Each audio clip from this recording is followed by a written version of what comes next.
हरि ओम. योगदास जय गणेश जोशी यांनी निरूपण केलेला ज्ञानेश्वर माऊलींचा हरिपाठ अभंग 19वा ओवी क्रमांक 76.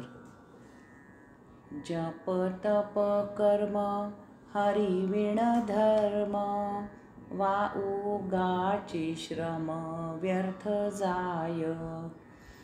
जप तप कर्म हरि विण धर्म वाउगाची श्रम व्यर्थ जाय. खानावळीतील अन्न आणि घरचे अन्न यात एक वेगळाच मूलभूत फरक आहे. खानावळीत अन्न शिजविणारा आचारी त्याला मिळणाऱ्या पगारापोटी नोकरी म्हणून अन्न शिजवत असतो. खानावळीत गिऱ्हाईकाकडून घेतलेल्या पैशांपोटी अन्न वाढले जाते. खानावळीत अन्नाचा पैशात व्यवहारात हिशेब केला जातो. येथे मला पगार किती मिळतो आणि त्याबदली मी किती पोळ्या लाटतो हा हिशेब असतो. तयार केलेल्या अन्नाचे किती पैसे गल्ल्यात साठले हे महत्त्वाचे असते.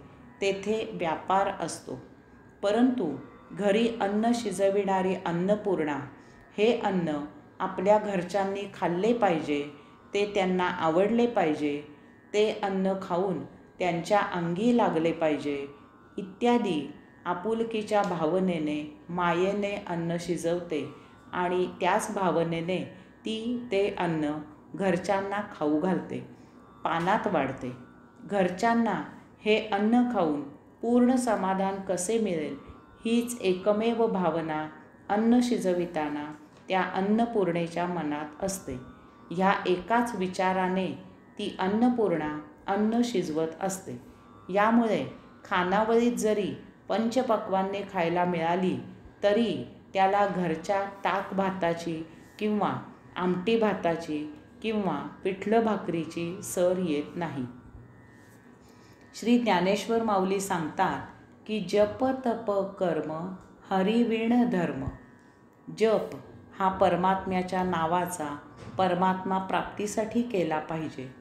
जप करण्यात हाच एकमेव हेतू असला पाहिजे. परमात्म्याचे दर्शन व्हावे या एकमेव हेतूनेच तपश्चर्या करायची असते. कर्म करताना हे काम मी परमात्म्यासाठी करत आहे हीच भावना असली पाहिजे.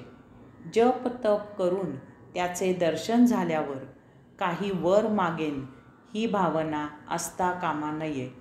कर्म करून काही लभ्यांश मिळवीन या भावनेने कर्म करू नये.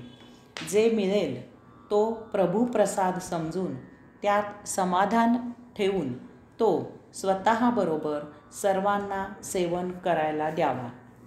श्री ज्ञानेश्वर माऊली पुढे सांगतात की वाउगाची श्रम व्यर्थ जाय. असे न कराल, भौतिक स्वार्थ मनात ठेवून काही कराल तर केलेले श्रम वाया गेले असे समजावे.